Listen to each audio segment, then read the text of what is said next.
मानना कोई ना, पर जनता ने जागना पड़ेगा। और जो मानेंगे वो धन भाग उनके, वो तो महापुरुष है। फिर सचमुच जानबूझ साची तजे और करे झूठ तने, और ताकि संगत है प्रभु सोपन में ना दे।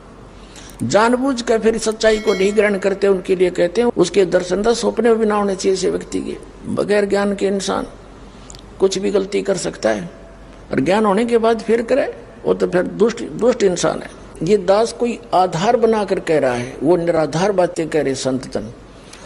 आधार कौन कौन किस किस को माना है इस दास ने? पवित्र चारों वेद, ऋग्वेद, यजुर्वेद, सामवेद, अथर्ववेद, पवित्र श्रीमद् भगवत गीता, ये 2 सदग्रंथ हैं। ये हैं भक्ति मार्ग के, और 18 पुराण भी सहयोगी हैं केवल इस ज्ञान को समझने के। तीसरा तो 18 पुराण हो गए। चौथा दास ने आधार बनाया है सच्चिदानंद घनब्रह्म की वाणी, कबीर वाणी।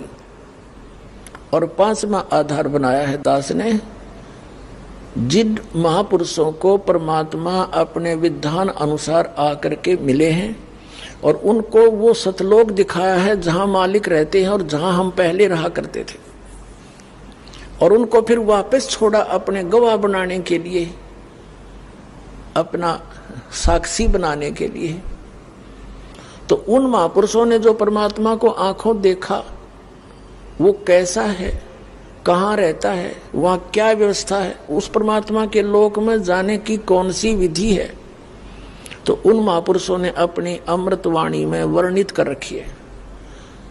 तो इन सभी ग्रंथों, सदग्रंथों को और उन महापुरुषों के अनुभव को दास ने आधार बना के फिर सब महापुरुषों से कहा कि तुम गलत मार्ग पर जा रहे हो, तुम्हारा ज्ञान गलत, तुम्हारा समाधान गलत, फिर और किस लिए भक्ति कर रहे हो? खाक भक्ति है तुम्हारी फिर, जब ज्ञान भी गलत और तुम्हारी भक्ति और भक्ति की विधि भी गलत, फिर काहे के भगत और काहे के संत तुम?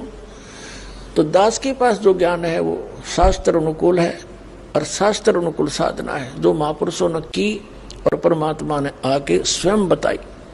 तो फिर कौन सी कसर रहेगी? अब